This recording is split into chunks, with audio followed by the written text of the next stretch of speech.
తాకట్లో ఉన్న మీ బంగారాన్ని విడిపించి ఆ రోజు ఆన్లైన్ రేటుకి కొంటాం. Sharma gold company. నమస్తే, మీరు చూస్తుంది సుమన్ టీవీ. నేను మీ కీర్తి. క్రోధినామ సంవత్సరం నుంచి మనం విశ్వవసు నామ సంవత్సరంలోకి అడుగు పెడుతున్నాం. తెలుగువారి సంవత్సరాది ఉగాది కదండి. మరి ఈ సందర్భంగా ద్వాదశ రాశుల వారికి ఈ కొత్త సంవత్సరం అంతా ఎలా ఉండబోతోంది మనకు తెలియజేయడానికి ప్రముఖ ఆస్ట్రాలజర్ గోరుగుంట్ల సురేష్ బాబు గారు ఉన్నారు. నమస్తే అండి. కీర్తి గారు నమస్కారం అండి. సో మీరు వెలువరిచే రాశి ఫలాల గురించి తెలుసుకోవాలని చాలా మంది ప్రేక్షకులే వెయిట్ చేస్తున్నారండి. ముఖ్యంగా క్రోధినామ సంవత్సరానికి ఇక బాయ్ బాయ్ చెప్పేసి విశ్వవసు నామ సంవత్సరానికి పేరులోనే విజయం ఉంది కదా, అందరికీ బాగుంటుందేమో అనిపిస్తుంది. ఏమంటారండి? సో కీర్తి గారు, చాలా సంతోషం అండి. మనకి బాగా పురాతనమైన పద్ధతులు అంటే జ్యోతిష శాస్త్రంలోనే ఏం జరుగుతాయి, ఎలా జరుగుతాయి అని తెలుసుకోవడానికి మన మహర్షులు ఇచ్చిన జ్ఞానం. ఇందులో రకరకాల కాన్సెప్ట్లు ఉన్నాయండి. ఓల్డ్ కాన్సెప్ట్ల నుంచి ఇప్పుడు కొత్తగా వస్తున్నాయి కూడా చాలా కాన్సెప్ట్లు ఉన్నాయి. ఈ మధ్య వెస్ట్రన్ ఆస్ట్రాలజీ అవి టోటల్గా రీసెర్చ్ చేసి ఇటు అటు ఓకే వెస్ట్రన్ ఇండియన్ వెస్ట్రాలజీ కలుపుకొని తీసుకుని వెళ్ళిపోతూ ఉన్నారండి. లేటెస్ట్ జనరేషన్ ఆస్ట్రాలజీ కూడా కొత్త కాన్సెప్ట్లు అన్ని తీసుకొచ్చారండి. అంటే ఒక ఈవెంట్ అవుతుందా లేదా అని ప్రిడిక్ట్ చేసి చెప్పడానికి. అయితే ఈ రాశి ఫలాలు, మనం యుగాది రాశి ఫలాలు, ఈ కాన్సెప్ట్ అనేది చాలా ఓల్డ్, ఎప్పటి నుంచో ఉన్న ప్రాక్టీస్ అండి. మనకి ఈ జ్యోతిష్కుల యొక్క అభిప్రాయం ప్రకారం ఏంటంటే అత్యంత ప్రాచీనమైన పద్ధతి ఉగాది రాశి ఫలాలు చెప్పడం. ఎంత ప్రాచీనం అంటే అసలు ప్రామాణికమే లేదండి అసలు అంతా. చాలా ట్రెడిషనల్గా ఎప్పటి నుంచో నాకు తెలిసి ఇంకా కృతాయుగం దాని గురించి ఏదైనా యుగం అంటే అప్పటి నుంచి ఉన్నదే మనకు ఐడియా లేదు కానీ అప్పటి నుంచి ఉన్నది అని చెప్పుకోవాలి. ఇది యాక్చువల్గా మన తెలుగు ఆఫ్కోర్స్ కర్ణాటకలో కూడా చాలా బాగా చేస్తారు. ఆంధ్రాలో కంటే కూడా కర్ణాటకలో చాలా బాగా చేస్తారు. సేమ్ పంచాంగం కూడా ఉంటుంది. మనకి కేరళలో కొన్ని పాటలు ఇలా చేస్తారు. కానీ ఇది సిస్టమ్ ఇంతకు ముందు వన్స్ అపాన్ ఏ టైమ్ మొత్తం ఇండియా మొత్తం ఇదే సిస్టమ్ని ఫాలో అయ్యేవాళ్ళు. అయితే కాలక్రమేణా అక్కడక్కడ వాళ్ళు రావడం వల్ల బట్ ఇప్పుడు ఈ టైంలో ఉగాది అనేది స్టిల్ మనం కన్సిడరేషన్ చేసుకుంటూ వస్తూ ఉన్నామండి. అయితే అందులో ఒక ముఖ్యంగా మీరు ఇందాక అడిగినట్లు క్రోధి నామ సంవత్సరం నుంచి విశ్వవసు నామ సంవత్సరానికి వెళ్ళిపోయారు. క్రోధి అనగానే ఆ పేరులో తెలిసిపోతుంది. క్రోధి అంటే కోపం, యాంగ్రీ, ఒకళ్ళ మీద ఒకళ్ళ కోపం. మీరు లాస్ట్ ఇయర్ చూసారు అనుకోండి, ఒక కంట్రీకి యుద్ధాలు కదండి. ఆ తర్వాత లాస్ట్లో కూడా మనకి అగ్ని ప్రమాదాలు, పెద్ద అగ్ని ప్రమాదాలు, ప్రకృతికి కోపం, తర్వాత భూకంపాలు, తర్వాత వచ్చేటప్పటికి మనకి సైక్లిన్స్ కూడా చాలా ఎక్కువ చేసినాయి. రాజకీయ నాయకులకి ఒకళ్ళంటే ఒకళ్ళకి క్రోధం, ఎవరో ఏదో చేయాలి, డిస్ట్రాయ్ చేయాలి దేశాన్ని అని చెప్పేసి వేరే ఎక్కడో ఫారిన్లో ఉండేసి కొన్ని సంస్థలు ఇండియా మీద కుట్రలో, తర్వాత ఇక్కడ ఉన్న వాళ్ళు రాజకీయ నాయకులు ఒకళ్ళొకళ్ళ కుట్రలో, ఆ తర్వాత ప్రజలకి కోపం వచ్చేసి గవర్నమెంట్లు అంతా చేంజ్. మీరు గమనించారు లేదు కదండి, గవర్నమెంట్ మారిపోయినాయండి, ఎగ్జామ్ అంతా మారిపోయినది, కోపం వచ్చేసింది అందరికి. ఆ కోపాన్ని రెస్ట్లెస్నెస్ వచ్చేసినప్పుడు అది లాస్ట్ ఇయర్ మనకు ఉందంటే. అయితే ఈ సంవత్సరం ఏంటంటే విశ్వవసు నామ సంవత్సరం. మీరు అడిగినట్టు దానికి ముందు శ్రీ కూడా ఉంది, శ్రీ విశ్వవసు. శ్రీ అనగానే మనకి లక్ష్మీదేవి అండి, పేరుతోనే లక్ష్మీదేవి చేస్తారు. దీని మీనింగ్ ఏమిటంటే విశ్వం అంటే యూనివర్స్. ఓకే, వసు అంటే 2-3 రకాల అర్థాలు ఉన్నాయండి సంస్కృతంలో. ఒక మీనింగ్ ఇక్కడ సందర్భం ఏంటంటే ధనం. ఈ క్రోధి నామ శ్రీ విశ్వవసు నామ సంవత్సరంలో ప్రతి ఒక్కళ్ళు సంపదల మీద దృష్టి పెడతారు. ఓకే, ఐశ్వర్యం మీద దృష్టి పెడతారు. ఇప్పటిదాకా అరుచుకున్నాము, అయిపోయింది. ఓకే, అయిపోయింది. ఇక ముందు మనం ఫోకస్ అభివృద్ధి మీద పెట్టుకుందాం అన్న ఒక థాట్ వచ్చేసి గతం కరెక్ట్గా చెప్పారండి. అందుకని చెప్పేసి విశ్వం, మన పెద్దవాళ్ళు గొడవ అయిపోయిన తర్వాత మన పెద్దవాళ్ళు ఏం చెప్తారు, ఇప్పటిదాకా అరుచుకున్నాము, అయిపోయింది, మనం అంతా ఒకటి బాయ్ బాయ్ షేక్ హ్యాండ్ ఇచ్చేసుకొని కాంప్రమైజ్ చేసుకుని వెళ్ళిపోతారు. ఇలాంటి సిచ్యువేషన్ అండి. ఏం చెప్తారంటే విశ్వం వసు అంటే మన ఇంత పెద్ద యూనివర్స్లో ఉన్నాము, మనం అంతా ఒక్కటి అనే దానికి ఒక సింబాలిక్ ఇస్తుంది. అవునండి. తర్వాత ఏం చెప్తారంటే వసు అంటే సంపద. ఓకే, విశ్వం అంతా సంపదమయమే, మనకి ఏదో రాలేదని కోపడుకోవద్దు, ఇంకా చాలా ఉంది, అదని వదిలేసి ముందుకెళ్ళిపోండి అన్న ఒక కాన్సెప్ట్ ఉంటుంది. విశ్వ అంటే ఇంకొక మీనింగ్ కూడా ఉంది. వసు అంటే అందమైన అమ్మాయి, యంగ్ గర్ల్ అని కూడా చెప్తూ ఉంటారు అనమాట. ప్రపంచం అంతా బ్యూటిఫుల్గా ఉంది, ఎక్కడో ఏదో లేదని చెప్పేసి గొడవ పడవద్దు, అందరూ ముందుకెళ్ళాలనే ఒక సింబాలిక్తో ఈ శ్రీ విశ్వవసు నామ సంవత్సరాన్ని కాయిన్ చేసి మహర్షులు పెట్టారండి. దీని వెనక పురాణ గాథ ఏమిటంటే మనకి 60 సంవత్సరాలు ఉంటాయండి. ఈ 60 సంవత్సరానికి ఒక్కొక్క సంవత్సరానికి ఒక్కొక్క పేరు ఉంటుందండి. ఈ పేర్లు 60 నారద మహర్షి యొక్క సంతానం. అవునా అండి? ఇది చాలా మంది తెలియదండి. సో నారద మహర్షికి సంతానం ఉంటారు 60 మంది. వాళ్ళు 60 మంది చనిపోతారు. చనిపోయిన తర్వాత నారద మహర్షి ఎప్పుడు నారాయణ అని జపం చేస్తూ ఉంటాడు. నారాయణ అని జపం చేస్తే నీకు నాకు పుత్ర సంతానం పోయారు, శోకం ఏంటి ఇది. అప్పుడు ఆయన చెప్తారు, మీకు ఈ రోజు నుంచి వాళ్ళు మళ్ళా బతుకుతారు, ఇంకెప్పుడు చనిపోరు వాళ్ళు. 60 సంవత్సరాలుగా వాళ్ళు కాలచక్రంలో తిరుగుతూ ఒక్కొక్క సంవత్సరాన్ని వాళ్ళు జాగ్రత్తగా చూసుకుంటూ ఉంటారు ఈ సృష్టిని. ఎందుకంటే ఈ సృష్టిని కాపాడాల్సింది అంటే మనకంటే సృష్టి లయ కారణం అని చెప్తారు చూడండి. పుట్టడం ఒకటి, దాన్ని సస్టైన్ చేయడం ఒకటి, డిస్ట్రాయ్ ఒకటి. విష్ణుమూర్తి యొక్క ఆయన మెయిన్ రెస్పాన్సిబిలిటీ ఏంటంటే దీన్ని నిలబెట్టుకోవాలి. సో ఈ నాకు నాతో పాటు ఉండేసి ఈ 60 మంది మహర్షులు కూడాను ఈ సృష్టిని అంతా కాపాడుతూ ఉంటారు, సస్టైన్ చేస్తూ ఉంటారు. ఒక్కొక్క సంవత్సరం ఒక్కొక్కళ్ళు రిప్రజెంటేషన్ అని చెప్తారు అంటారు. అందులో ఇప్పుడు వచ్చేప్పటికి నారద మహర్షి యొక్క సంతానం, ఆయన పేరు శ్రీ విశ్వవసునామ, ఆయన సంతానం పేరు. అది మనం చూసుకుంటున్నాం. ఈ సంవత్సరం యొక్క మీనింగ్ మనం ఎలా ఉండాలంటేనండి, విశ్వం చాలా పెద్దది, ఈ విశ్వంలో అన్ని సంపదలు మనకు ఉన్నాయి, అందులో మనం ఉన్నాం, మనం దేనికి బాధపడకూడదు, ఓకే, బ్యూటిఫుల్గా ఎంజాయ్ చేయాలి, ఎవ్రీథింగ్ ఈజ్ అ పాజిటివ్ అన్నట్లు పీపుల్స్ మైండ్ ఉంటుంది. కాబట్టి అండి ఇది శ్రీ విశ్వవసునామ సంవత్సరం. సో ఇలాంటి శ్రీ విశ్వవసునామ సంవత్సరంలో మీలాంటి సీనియర్ యాంకర్ గారితో నేను రాశి ఫలాలు పంచుకోవటం అదృష్టం. అలానే మనకి ఈ వెన్యూ ఇచ్చిన సుమన్ టీవీ వాళ్ళకు కూడాను, తర్వాత చూసే ప్రేక్షకులకు కూడాను శ్రీ విశ్వవసునామ సంవత్సరంలో ప్రతి ఒక్కరికి ఎలా ధనం ఉంటుంది, వీళ్ళు కూడా వాళ్ళ ఇంటి అష్టైశ్వర్యాలు ప్రతి ఒక్కరికి నిండాలని చెప్పేసి మనం కోరుకుంటూ ఈ సిరీస్ని స్టార్ట్ చేద్దాం. ఎస్, ఏదైనా చిన్న ఆపదున్నా, ఏదైనా కొంచెం మంచి జరగబోతున్నా, ఇదిగోండి ఇది ఇలా వెళ్ళండి అని అడుగులు వేయిస్తూ మీతో పాటు నడిపిస్తూ తీసుకెళ్తున్నందుకు ముందుగా ధన్యవాదాలండి. మరి ఈ కొత్త సంవత్సరం తెలుగువారి సంవత్సరాది ఉగాది విశ్వవసునామ సంవత్సరంలో కర్కాటక రాశి వారికి ఎలా ఉండబోతుందండి? సో మనం శ్రీ విశ్వవసునామ సంవత్సరంలో కర్కాటక రాశి వాళ్ళు కనుక చూసుకుంటే ఇలా లైఫ్లో టర్నింగ్ పాయింట్ అనుకోని చెప్పాలండి. మన పేరు విశ్వవసు అనగానే యూనివర్స్ అంతా ధనమయం, యూనివర్స్ అంతా అద్భుతమైన దీని యొక్క పేరే మీనింగ్ అట్లా. అలాగే వీళ్ళ జీవితం కూడా అద్భుతమయం కాబోతుందండి. దానికి ఒక సింపుల్ రీజన్ ఏమంటేనండి, ఇప్పటిదాకా వీళ్ళు అష్టమ శనితో బాధపడి ఉన్నారు, దాని నుంచి విముక్తి వస్తుంది. సూపర్. సో ఇప్పటిదాకా పడిన బాధల నుంచి ఫుల్ స్టాప్ వచ్చేసి కొత్త లాభకత రాబోతూ ఉన్నారు. అయితే దాన్ని చెప్పుకునే ముందు ఇంకొక కొన్ని ఇంట్రెస్టింగ్ కూడా ఉన్నాయి వీళ్ళ గురించి చెప్పుకోవాలంటే. ఫస్ట్ కర్కాటక రాశి వాళ్ళు కనుక చూస్తే ఇందులో ఉన్న నక్షత్రాలు పుష్యమి 4 పునర్వసు 4 పాదం, పుష్యమి 1, 2, 3, 4 పాదాలు, ఆశ్లేష 1, 2, 3, 4 పాదాలంతా కర్కాటక రాశిలో ఉంటారు. పేరు బలం కనుక మనం చూసుకుంటే హీ, హూ, హే, హో, డా, డి, డు, డే, డో, ఈ అక్షరాలు మోరాలస్ ఇదే సౌండ్తో ఉన్న వాళ్ళంతా కూడాను మనకి కర్కాటక రాశి కింద వస్తారండి. అయితే మనకి కందాయ ఫలాలని చెప్పుకుంటారు అనమాట. దీని ప్రకారం కనుక చూసుకుంటే ఆదాయము, వ్యయము, రాజ్యపూజ్యము, అవమానం, ఈ ఫిగర్స్ చాలా ఇంట్రెస్టింగ్గా ఉంటాయి. ఫస్ట్ వీళ్ళకి ఆదాయం 8, వ్యయం 2. ఓకే, చూడండి ఆదాయం చాలా బాగుంది. తర్వాత రాజ్యపూజ్యం 7, అవమానం 3. ఇది కూడా బాగుంది. యాక్చువల్గా లాస్ట్ ఇయర్ ఈ ఫిగర్స్ ఉల్టా వాళ్ళకి. లాస్ట్ ఇయర్ అంతా ఉల్టా ఉండింది. ఇప్పుడు తిరిగి పడిపోయింది, కొంచెం యూనివర్సల్ ఉపశమనం కలిగించింది వీళ్ళకి. అవునండి. ఆదాయం ఇప్పుడు దాకా జాబులు కనుక ఏమైనా లేని వాళ్ళు, జాబులు పోగొట్టుకున్న వాళ్ళు, తర్వాత బిజినెస్ లో సరిగ్గా లేని వాళ్ళు, అప్పులు బాధతో ఉన్న వాళ్ళంతా ఈ ఉగాది పండుగ తర్వాత వాళ్ళకి ఈ విశ్వవసు ఆ పేరులోనే ఉందండి. ఓకే, రిచ్నెస్ అనమాట. వసు అంటే ఏమంటారండి, రిచ్, సంపద. ఆ సంపద విశ్వాంత సంపద వీళ్ళకి రావాలి. సో అందుకని ఆదాయం 8, వ్యయం 2, రాజపూజ్యము 7, అవమానం 3. సో ఇది వాళ్ళకి మనకి ఇప్పుడు చెప్పుకున్న ఫిగర్స్ చాలా పాజిటివ్గా ఉంది. 2 మనకు ఇంకొక ముఖ్యమైన విషయం ఏంటంటే వీళ్ళకి గ్రహ స్థితిని కనుక చూస్తే శని మీనరాశిలో ఉన్నారండి, గురువు మిథున రాశిలో ఉన్నారు, రాహు కేతువులు కుంభంలోను, తర్వాత కేతు సింహరాశిలో ఉన్నారండి. ఈ యొక్క గ్రహ స్థితిని బట్టి మనం కనుక చూసుకుంటే వీళ్ళకి ఎలా ఉండో చూద్దాం. ఏ లెటర్స్ వాళ్ళు దీంట్లోకి వస్తారో చెప్పలేదు. హీ, హూ, హే, హో, డా, డి, డు, డే, డో, ఈ లెటర్స్ వాళ్ళు కూడా మన కర్కాటక రాశి వస్తారండి. సో ఈ యొక్క గ్రహ స్థితిని కనుక మనం పెట్టుకొని చూసుకుంటే వీళ్ళకి ఓవరాల్గా ఎలా ఉంటుందంటేనండి, కొన్నిసార్లు చాలా బాగుంటుంది, కొన్నిసార్లు కొంచెం ఇబ్బంది పడే అవకాశం ఎక్కువగా ఉంటుంది, కొంచెం అప్స్ అండ్ డౌన్స్తో కలిసేసి ఎక్కువగా ఉండే అవకాశం ఎక్కువగా ఉంది.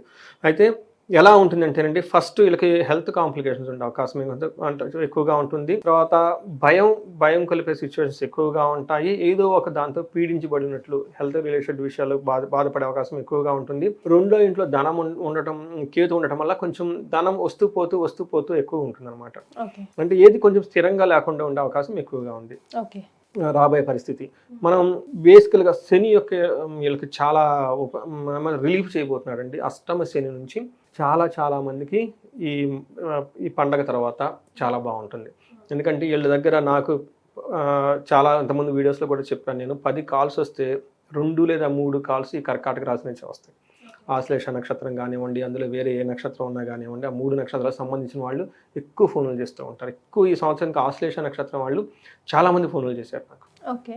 తర్వాత వీళ్ళకి ఏలినాటి శని ఎలాంటి ఇబ్బందులు పెట్టిందంటేనండి, ఒకసారి సమరి అంటే ఇంక వాళ్ళు పాపం దీని నుంచి రిలీఫ్ వచ్చేస్తున్నారు కదండి, రిసీవ్ చేసుకోవచ్చు అనమాట నా లైఫ్లో జరిగినాయా లేదా ఏంటి అని చెప్పేసి.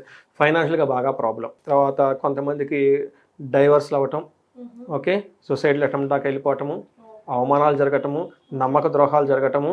సో ఎక్కడికి ఏ ప్రకారానికి వెళ్ళినా కానీ ఎక్కడ అభివృద్ధి లేకుండా అలా కుంటిపడిపోయింది లైఫ్ అంతా. ఓకే. లాస్ట్ ఇయర్ సంగతి last 2.5 years. 2.5 years. Okay. So ఇది చూస్తున్న వాళ్ళు కామెంట్స్ ఇందులో పెట్టమని చెబుతున్నాను, ఎందుకంటే ఎక్కువ మంది కామెంట్స్ పెడితే అందరికీ వెళ్తుంది. ఇది నెక్స్ట్ వచ్చే రాశి వాళ్ళకి ఇది ఒక లెసన్. మనకి శని వచ్చేటప్పటికి వీళ్ళకి అష్టమ శని నుంచి చాలా రిలీఫ్ తీసుకుని వస్తున్నారండి. తర్వాత ఇప్పుడు 9th హౌస్లో శని ఉండటం వల్ల వీళ్ళకి మిక్స్డ్ రిజల్ట్ అని మనం చెప్పుకోవాలన్నమాట. అంటే శని ఇప్పటిదాకా వాళ్ళకి 100% బాధ పెడితే ఇక నుంచి వాళ్ళకి 60% అదృష్టాన్ని తీసుకొని వస్తుంది. ఒక్క 30-35% మాత్రం కొన్ని విషయాలు ఇబ్బంది పెట్టే అవకాశం ఎక్కువగా ఉంది. అది సహజం అండి, అన్ని గ్రహాలు కొంచెం ఇబ్బంది పెడుతూ ఉంటాయి అనమాట. శని వీళ్ళకి ఎలాంటి విషయాలను తీసుకొస్తున్నారంటే ఫస్ట్ వీళ్ళకి 11th హౌస్లో దృష్టి, 6th హౌస్లో దృష్టి ఉండటం వల్ల, 11th హౌస్లో దృష్టి ఉండటం వల్ల ప్రాఫిట్స్ ఇక్కడ నుంచి బాగా వస్తాయి. వ్యాపారస్తులకు కానివ్వండి, ఉద్యోగస్తులకు కానివ్వండి, ఎవరికైనా సరే లైఫ్ వచ్చేప్పుడు ఓవరాల్గా చాలా కంఫర్టబుల్గా ఉంటుంది, ఫుల్ సాటిస్ఫాక్షన్తో ఉంటారు. తర్వాత వీళ్ళకి 6th హౌస్లో దృష్టి ఉండటం వల్ల ఇంకొక ముఖ్యమైన విషయం ఏంటంటే వీళ్ళకి డిస్ట్రక్షన్ ఆఫ్ ఎనిమీస్, శత్రు నాశనం. ఇప్పటిదాకా వీళ్ళని ఎవరైతే ఇబ్బంది పెట్టున్నారో తెలిసి తెలియక మంచి మంచి పనులు చేస్తూ, ఓకే, వీళ్ళకి మంచిగా నవ్వుతూ వెనక ఇబ్బందులు పెట్టేవాళ్ళు, ఈ వాళ్ళు మొత్తం ఈ రోజు నుంచి ఉగాది పండుగ అయిపోయిన తర్వాత నుంచి మొత్తం వెళ్ళిపోతారు. ఇంకెవరు ఉంటారు వీళ్ళ దగ్గర ఉండరు ఇంకా. తర్వాత సక్సెస్ఫుల్గా ఉంటారు. తర్వాత గెయిన్ ఆఫ్ మనీ, ఇప్పటిదాకా వాళ్ళకి మనీ ఎర్నింగ్ చేసే సోర్స్ కూడా వచ్చేస్తాయి. అంటే జాబులు రావటం, ప్రమోషన్స్ రావటం, తర్వాత కొత్త బిజినెస్లు అవంతా అవే వచ్చేస్తాయి. అది అంటారు చూడండి, టైం వచ్చినప్పుడు కొబ్బరి నీళ్ళకి నీళ్ళు వచ్చినట్లు అయ్యే వస్తాయి, తర్వాత ఎట్లా వస్తాయి, పోయేటప్పుడు కూడా తర్వాత ఎట్లా పోతాయి. It's all divine flow is going on. So చాలా హ్యాపీగా ఉండాల్సిన టైం అయితే వచ్చిందండి.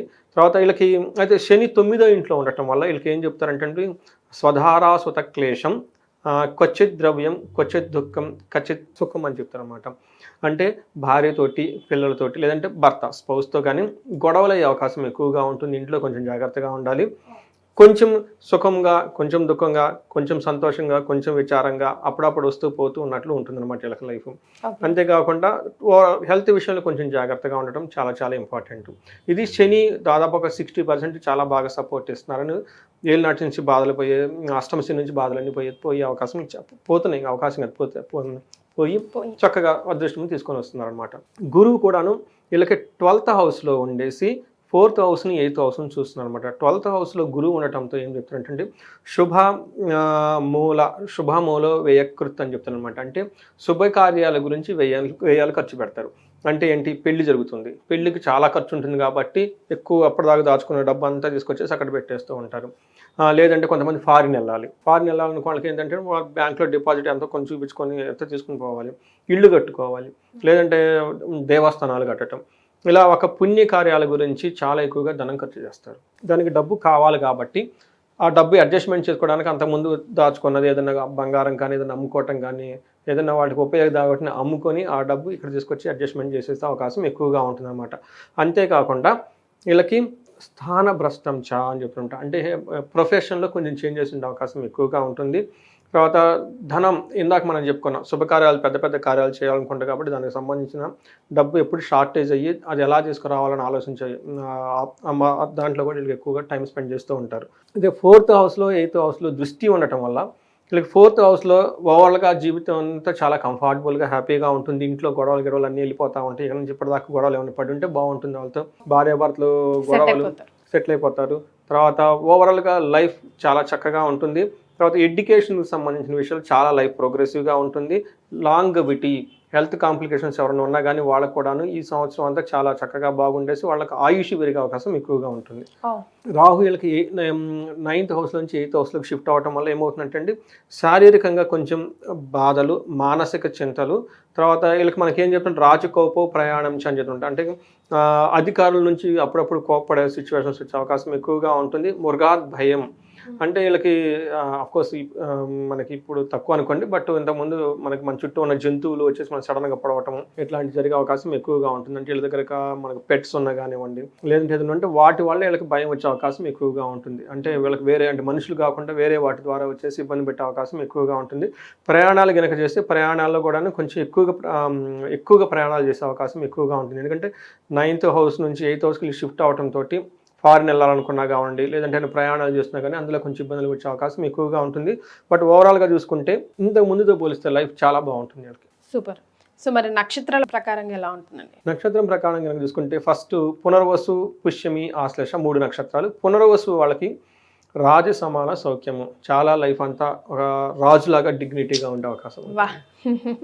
తర్వాత పరవాసము, ఫారిన్ వెళ్ళాలనుకున్న వాళ్ళకి చాలా కలిసి వస్తుందండి. తర్వాత రాజ్య పూజ్యము, సర్వజన పూజ్యము, అందరూ వీళ్ళని రెస్పెక్ట్ చేస్తూ స్టార్ట్ చేసేస్తారు. ఒక్క విషయంలో కేర్ఫుల్గా ఉండాలి. వీళ్ళకి హెల్త్ కాంప్లికేషన్స్, రాహు వల్ల హెల్త్ కాంప్లికేషన్స్ వచ్చే అవకాశం ఎక్కువగా ఉంటుంది. ఇది కొంచెం జాగ్రత్తగా కేర్ఫుల్గా ఉంటే బాగుంటుంది. పుష్యమి నక్షత్రం వాళ్ళకి రాజు సమాన సౌఖ్యము, రాజ్యలాభము, చాలా రోజుల తర్వాత వీళ్ళకి మళ్ళీ 2 years తర్వాత ఇవన్నీ ఎంజాయ్ చేయబోతున్నారు. ఫారిన్ వెళ్ళాలనుకున్న వాళ్ళకి చాలా చక్కగా బాగుంటుంది. తర్వాత ధన నష్టము, మరణానికి సంబంధించిన విషయంలో, అందులోనూ జూలై తర్వాత వీళ్ళకి కొన్ని చేస్తున్న పనులు కానివ్వండి ఏదైనా ఉంటే కనుక వాటిలో బాగా ఏమంటారు డిస్ట్రక్షన్, వాటిని వృద్ధి లేకుండా కోల్పోయే అవకాశం ఎక్కువగా ఉంటుంది. ధన నష్టం ఉండే అవకాశం ఎక్కువగా ఉంటుంది. ఆశ్లేష నక్షత్రం వాళ్ళకి కొంచెం మిక్స్డ్గా ఉంటుంది. వీళ్ళకి రాజ సమాన సౌఖ్యం ఉంటుంది. పట్టాభిషేకం ఖచ్చితంగా వీళ్ళకి ప్రమోషన్స్ అవన్నీ వచ్చే అవకాశం ఎక్కువగా ఉంటుంది. ధనం ఎక్కువగా ఖర్చు అయిపోయే అవకాశం ఎక్కువగా ఉంటుంది. వీళ్ళు ఏదో ఒక విషయాన్ని గురించి భయపడుతూ ఉంటారండి. తర్వాత ఫారిన్ వెళ్ళే అవకాశం కూడా చాలా ఎక్కువగా ఉంటుంది. సో ఇది ఓవరాల్గా చూసుకుంటే మనకి ఈ రాశి వాళ్ళకి చాలా బాగుంది మనం చెప్పుకోవాలి. హెల్త్ విషయంలో ఒక్క దాంట్లో కొంచెం కేర్ఫుల్గా ఉండాలి. కాబట్టి ఎలాంటి రెమెడీస్ పాటించాలంటారు? వీళ్ళు రాహువుకి సంబంధించిన ఎక్కువగా పరిహారాలు చేసుకోవాలండి. రాహువు చాలా పరిహారాలు, ఎందుకంటే రాహు దశ చాలా పెద్ద దశ. నా దగ్గరికి వచ్చే వాళ్ళకి ఎక్కువ పరిహారాలు చెప్పేది శనికి, 2 ఎక్కువ పరిహారాలు చెప్పేది రాహుకి. నా దగ్గర లిస్టు 15 నుంచి 20 దాకా ఉంటుంది. కొంతమంది అంటే ఏంటి సార్ ఇన్ని చెప్తారంటే, అందుకని రాహు దశ చాలా పెద్ద దశ, ఒక రోజులో పోయేది కాదు అది. ఆ రాహు దశ ఎవరికైనా నడుస్తుంది 18 years ఉంటుంది. 18 years ఉంటుంది. అది సరిగా లేదనుకోండి చాలా టఫ్ అయిపోయింది. 18 years బాధపడుతూనే ఉంటారు. అందుకని సాఫ్ట్వేర్ వాళ్ళకి, ప్రొఫెషనల్స్, వీళ్ళంతా ఫారిన్ ఉండే వాళ్ళకి రాహు చాలా ఇంపార్టెంట్. వాళ్ళకి కరెక్ట్గా ఉన్నారంటే ఫారిన్ లో సూపర్ అయిపోతారు అనమాట. ప్రాబ్లం అయితే చాలా ప్రాబ్లమ్స్ అయిపోతూ ఉంటాయి అనమాట. అందుకని ఎక్కువ లిస్ట్ చెప్తాను వాళ్ళకి. అలానే వీళ్ళకి ఈసారి కూడా రాహు అంత అనుకూలంగా లేరు కాబట్టి రాహువుకి సంబంధించిన పరిహారాలు చాలా చేసుకోవాలి. ఫస్ట్ వీళ్ళకి ఓం దుమ్ దుర్గాయ నమః అనే మంత్రాన్ని రామబాణం లాగా, సుదర్శన చక్రం లాగా వాళ్ళు కాపాడుతూ ఉంటుంది. దాన్ని చాంట్ చేసుకుంటూ ఉండాలి. దుర్గాదేవిని విజయవాడ కనకదుర్గాదేవిని ఎన్నిసార్లు విజిట్ చేసుకుంటూ ఉండాలి. తర్వాత రాహువుకి సంబంధించి ఏం చేయాలంటే అండి, పారే నీళ్ళల్లో 7 కొబ్బరి బొండాలని అమావాస్య రోజున వదిలిపెట్టాలి. ఎట్ ఏ టైం ఒక్కొక్కటి పీచు తీయని తీసుకొచ్చేసి ఎండిపోయిన కొబ్బరికాయలు అమావాస్య రోజు లేదంటే మంగళవారం రోజున వెళ్ళిపోయేసి పారుతున్న నీళ్ళల్లో మోకాళ్ళ వరకు దిగేసి దండం పెట్టుకుని ఒక్కొక్కటి వదిలిపెట్టాలి. ఇది చాలా సూపర్ రెమెడీ అనమాట. అంతేకాకుండా ఇంట్లో ఎర్రటి మందారపు చెట్లు పెంచుకోవాలి.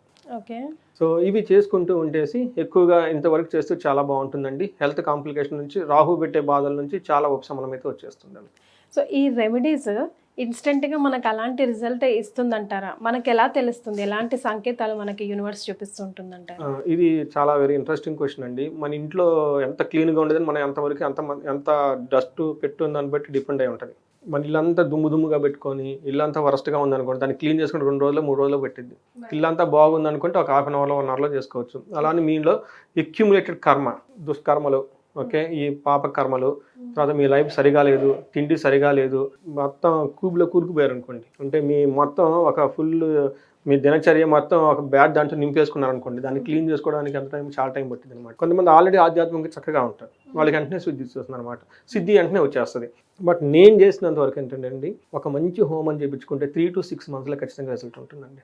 అట్లానే కొన్ని లైక్ రుద్రాభిషేకం, మహన్యాసపూర్వక రుద్రాభిషేకం చేసుకుంటే వితిన్ 3-4 daysలోనే చాలా చేంజెస్ వచ్చిన వాళ్ళని చాలామందిని చూశానండి. చాలా టఫ్ అయిన మూమెంట్లో నాకు కాల్ చేస్తాడు, ఈ రోజు నైట్ నేను ఎక్కడికి వెళ్ళి పడుకోవాలో తెలవదండి, రోడ్డు మీద పడిపోయినా, అట్లాంటి సిచ్యువేషన్లు వచ్చేస్తారు. రేపు మా వేరే వాళ్ళు వచ్చేస్తున్నారండి, కోర్టులో రేపు కేసు ఉందండి నాకు గురువారము, ఈరోజు 2 రోజుల ముందు నాకు ఫోన్ చేశారు, 2 లక్షలు కట్టాలని, లేదంటే నన్ను పట్టుకొని పోయి జైలు వేసేస్తారండి. నేను అందరిని అడిగానండి, డబ్బులు లేవండి. ఇది రియల్గా జరిగిందండి లాస్ట్ వీక్లో చేశారు. నాకు విజయనగరం నుంచి ఎక్కడో ఫోన్ చేశారు, నేను కోర్టుకి అర్జెంటుగా 2 లక్షలు కట్టాలి, ఇంకా నా దగ్గర డబ్బులు లేవు. అందరిని అడిగాను, వాళ్ళది కూడాను ఈ కర్కాటక రాశి అనుకుంటున్నాను అండి, అష్టమశని బాగా ఇబ్బంది పడిపోయారు. అందరు చేసినానండి. ఇంకా నా దగ్గర ఏం లేదండి. ఆయన మరీ ఇంట్రెస్టింగ్గా ఫోటోలన్నీ తీసుకొచ్చి పెట్టారు నాకు. డబ్బులు అకౌంట్లో ఎంతుందండి, 2 లక్షలు కట్టాలి, ఇది కోర్టు కేసు అండి, ఇది కట్టకపోతే నేను పోయి జైల్లో కూర్చోవటమేనండి, ఏంటండి అని. సో అందులో నేను 3 రెమెడీస్ చెప్పాను. ఆయన దగ్గర డబ్బులు కూడా లేవు, ఏ రెమెడీ చేసుకోవడానికి డబ్బులు కూడా లేవు. అప్పుడు నేను ఖచ్చితంగా 3 రెమెడీస్ చెప్పాను. అందులో ఒకటి రుద్రాభిషేకం. ఓకే, మహాన్యాస కొరకు ఏకాదశి రుద్రాభిషేకం చూపించుకో. మహాన్యాసానికి కొంతమంది చాలా డబ్బులు ఎక్కువ తీసుకుంటారు, అది లేకపోతే అట్లీస్ట్ మామూలు రుద్రాభిషేకం, ఓకే, మహాన్యాసం చేసేసి ఏకాదశి రుద్రాభిషేకం అన్నా జీవించుకో. ఆ తర్వాత నేను కొన్ని రెమెడీస్ చెప్పాను. ఆ తర్వాత నాకు 5వ రోజు 6వ రోజు ఫోన్ వచ్చిందండి. ఇంట్రెస్టింగ్ అండి, మన దైవ కృప అంటే డబ్బు ఎక్కడి నుంచి వస్తుంది. మరి అసలు ఆలోచన వచ్చింది చూసారా, మీకు కాల్ చేయాలి, మీ ద్వారా ఏమైనా సలహా వస్తుంది. నేను డబ్బులు కూడా నాకు ఏమి అపాయింట్మెంట్ ఏం లేదు, జస్ట్ అలా కాల్ చేశారు అంతే. కాల్ చేసి ఆ ఫోన్లోనే ఏంటంటే ఇలా ఉందంటే వాళ్ళ వాయిస్ తెలిసిపోతుంది కదండి, ఆ బాధతో ఇట్లా ఉన్నాను, ఇది ఆ ఫోటోలన్నీ పెట్టి ఏం చేయాలి. చూడండి ఎంత కయోటిక్ సిచ్యువేషన్ అండి, 3 days 4 days అంటే. ఆ తర్వాత ఒక 1 week ఏమో 10 days మళ్ళీ కార్ డ్రైవ్ చేసిన, కార్లో ఫోన్ వచ్చింది, గురుగారు మీరు చెప్పినట్టే జరిగింది అంటారు. నేనే వాళ్ళ నెంబర్లు సేవ్ చేసుకోను, అది ఏం చెప్పాను ఎలా జరిగిందో నాకు ఐడియా లేదు, ఏం జరిగింది అంట. కొన్నిసార్లు మళ్ళీ ఏమీ తెలవను అంటే వాళ్ళకి తెలుస్తుంది నేను కలిసి, బట్ నేను గుర్తుపెట్టుకోలేను కదండి. వాళ్ళ వెంటనే ఫోన్ చేసి మీరు చెప్పినట్టు జరిగిందండి, నాది ప్రాబ్లం అంతా పోయిందంట. నేను ఏం చెప్పాను, ఏం ప్రాబ్లం పోయిందో నాకు గుర్తులేదు ఆ టైంలో. ఏంటంటే అంట, లేదండి మొన్న మీకు ఇలా చేశానండి రాత్రిపూట, నాకు అర్జెంటుగా 5 లక్షలు డబ్బులు కావాల్సి వచ్చినాయండి, లేదంటే మీరు చెప్పిన పరిహారాలు కరెక్ట్గా వర్క్ అయినాయండి. మా ఓల్డ్ క్లయింట్ ఎవరో ఎప్పుడో 2 ఏళ్ల క్రితం 3 ఏళ్ల క్రితం డబ్బులు తీసుకొని ఫారిన్ వెళ్ళిపోయారట. ఓకే, ఏమండి మాకు అప్పుడు డబ్బులు ఇవ్వలేదండి, నాకు ఇప్పుడు పని కావాలండి, ఆ పని కొత్త పనికి 2 కలిపి అడ్వాన్స్ ఇచ్చారండి, రేపు అనంగా ఈరోజు వచ్చేసినాయండి, ఇంకా చాలా సంతోషం అండి, ఇంకేం చేయమంటారు అది అడిగారు. ఇంకా డిఫరెంట్ ఇష్యూ అనుకోండి. ఏమైందంటే అండి, ఒక్క రెమెడీ రుద్రాభిషేకం పవర్ఫుల్ అండి అసలు. అదే who is doing with whom you are sitting అనేది కూడా ఇంపార్టెంట్ కదా, ఎవరి చేత చేయించుకుంటారు, ఎవరి ఆధ్వర్యంలో చేయించుకుంటున్నారు అన్నది కూడా చాలా ఇంపార్టెంట్ అండి. ఫస్ట్ గురువు డైరెక్షన్ ఇవ్వాలండి, ఇలా ఇల్లు అంటే వెళ్ళిపోవాలండి.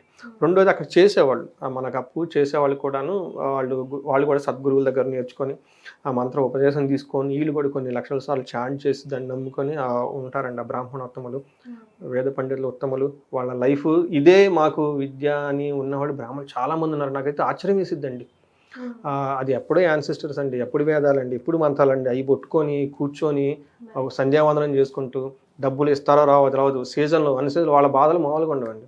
నాకు ఒకసారి ఆశ్చర్యం వేసిద్దండి, దేవుడు అసలు దాన్ని పట్టుకొని ఉంటారండి వాళ్ళు, ఆ మంత్రము, ఆ సిస్టము, వాళ్ళ వంశం పారంపర్యం పట్టుకుని ఉంటే నాకు ఆశ్చర్యం వేసిద్దండి. ఈ రోజుల్లో మనం ఇలా గ్రాడ్యుయేషన్ అయిపోగానే వెంటనే పోయేసి నాకు డాక్టర్ కావాలి, సాఫ్ట్వేర్ ఇంజనీర్ కావాలి, నాకు 2 లక్షల ప్యాకేజ్ ఉండాలి, టీవీలో మన యూట్యూబ్లో చూస్తుంటాం కదండి, పెళ్లికి ముందు మా హస్బెండ్ ఇలా ఉండాలి, ఈ కార్లు ఉండాలి, ఆ కార్లు ఉండాలి అనేసి వీళ్ళని చూస్తే పాపం అని కాదండి, వాళ్ళు మహర్షులండి అసలు. వాళ్ళు భూమి మీద దేవుడు వాళ్ళని అలా పుట్టించారు, ఎందుకంటే ఈ ధర్మం కాపాడటానికి. అలా వాళ్ళని పుట్టించకపోతే ఈ మంత్రాలు ఏమవుతాయండి, ఈ వేదాలు ఏమవుతాయండి, స్కూళ్ళల్లో చెప్పరు, ఎవరున్నారండి అది అసలు. అలాంటి వాళ్ళు గిన్నక దొరికి, వేద పండితులు దొరికి వాళ్ళ దగ్గర మంత్రకోశ పెట్టుకుంటేనండి లక్ష్మీదేవి ఆ ఇంట్లో ఉంటుందండి.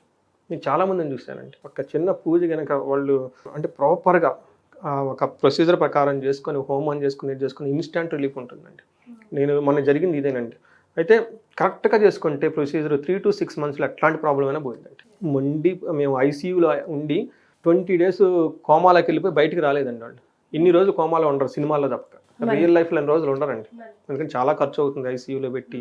వాళ్ళకి ఏదో డబ్బు ఉంది కాబట్టి పెట్టుకున్నారు.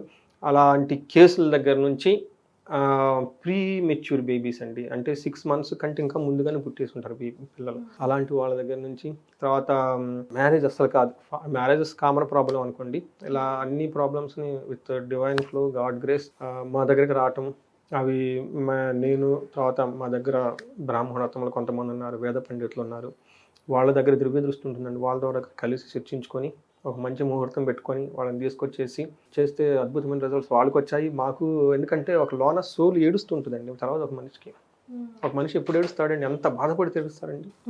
చెప్పుకునే వాళ్ళు ఉండక ఆ లోన వాళ్ళకి ఆ సోల్ అంటారు కదండి, ఏడుస్తూ ఉంటుంది. పైకి నవ్వుతూ ఉండొచ్చు, లిప్స్టిక్ వేసుకోవచ్చు, చీరలు కట్టుకోవచ్చు, అంటే నేర్చుకోండి. బట్ అది ఆ బాధ పోయిన తర్వాత ఆ సోల్ విముక్తి వస్తుంది చూడండి, అసలు అది పుణ్యం అండి అందరికి. ఇది బయట చెప్పేది కాదండి, ఇది ఇట్స్ నాట్ బుకిష్లోను టీవీస్లో చెప్పేది కాదు, ఇది ఇట్స్ ఆల్ డివైన్ ఫ్లో అండి. అందుకని రెమెడీస్ అందరికి వర్కౌట్ అవుతాయి. డిపెండ్ అప్ అని ఎంత కమిటెడ్గా మనం ఉన్నాము, ఎంత పాత కర్మ మనకున్నది కూడా ఇంపార్టెంట్ అండి. అందుకని రెమెడీస్ ఏకదమ్ము నేను హోమాలు అవన్నీ చెప్పనండి. ఫస్ట్ కూర్చో, మెడిటేషన్ చేయి, యోగా చేయి, సరైన ఫుడ్ తిను, సరిగ్గా రిలేషన్షిప్ స్టార్ట్ చేయి, మెయింటైన్ చేయి, రెస్పాన్సిబిలిటీ తీసుకో, హోలిస్టిక్గా ఉండు, టెంపుల్స్కి వెళ్ళు. అలా చాలా రెమెడీస్ చేయాలండి, ఒక్కటి కాదండి. ఓకే, అన్నీ చేయాలి. మాలా లైఫ్ కరెక్ట్గా ఉండాలి, నేను చూసేది కరెక్ట్గా ఉండాలి, టెంపుల్స్కి వెళ్ళాలి, మంత్రాలు చెప్పించుకోవాలి, హోమాలు చేయించుకోవాలి, ఆశీర్వాదం తీసుకోవాలి, తల్లిదండ్రులు చేసుకోవాలి. ఇలా మల్టిపుల్గా చేస్తే లైఫ్ స్టైల్నే మాడిఫై చేసుకోవాలి. మాడిఫై చేయాలండి. When we connected with the divine flow అండి, డివైన్ ఫ్లో మన దగ్గర వచ్చేస్తుంది. కరెక్ట్. మన దగ్గర దేవత ఉన్న దేవతను మనం చూడకపోతే మనకేమిస్తుందండి?